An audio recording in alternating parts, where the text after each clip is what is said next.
बिस्मिल्लाहिर्रहमानिर्रहीम। अस्सलामुअलैकुम। आप देख रहे हैं 1 बाई 1 न्यूज़ एचडी। अहम खबर शामिल करते हैं। डिस्ट्रिक्ट पुलिस ऑफिसर हाफिज़ अताउर रहमान की ज़ेर सदारत डीपीओ ऑफिस में क्राइम मीटिंग का इनेकाद।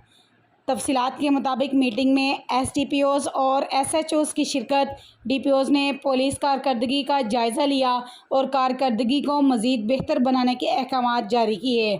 संगीन मुकदमात में मुलविस मुलज़िमान की गिरफ़्तारी के मुतल्लिक कई अहम अमूर ज़ेर बहस लाए गए। मीटिंग का मकसद जराइम पेशा अफराद की बेखुनी को यकीनी बनाना है। इंसदाद जराइम के पेश नज़र मस्बत हिकमत अमली तरतीब दें। डीपीओज़ का कहना है कि इश्तिहारी मुलज़िमान और डकैत गैंग्स के खिलाफ क्रैकडाउन को मज़ीद मौसर और यकीनी बनाएं। इनका कहना है कि जराइम पेशा अफराद के खिलाफ किसी भी किस्म की सुस्ती और गफलत बर्दाश्त नहीं करूँगा। एक बार फिर आपको अपडेट करते चलें। डिस्ट्रिक्ट पुलिस ऑफिसर हाफिज़ अताउर रहमान की ज़ेर सदारत डीपीओ ऑफिस में क्राइम मीटिंग का इनेकाद। मीटिंग का मकसद जराइम पेशा अफराद का खात्मे को यकीनी बनाना है। हाफिज़ अताउर रहमान का कहना है कि इंसदाद जराइम के पेश नज़र मस्बत हिकमत अमली तरतीब दें। इश्तिहारी मुलज़िमान और डकैत गैंग्स के खिलाफ क्रैकडाउन को मज़ीद मौसर और यकीनी बनाएं।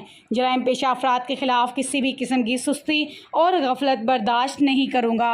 मज़ीद ऐसी खबरों से बाखबर रहने के लिए देखना ना भूलिए हम सबका channel 1 by 1 news HD। YouTube पर हमारे चैनल को लाइक करें, शेयर करें और सब्सक्राइब करें और घंटी का निशान दबाना ना भूलिएगा ताकि आने वाली हर नई वीडियो आपको मौसूल हो सके।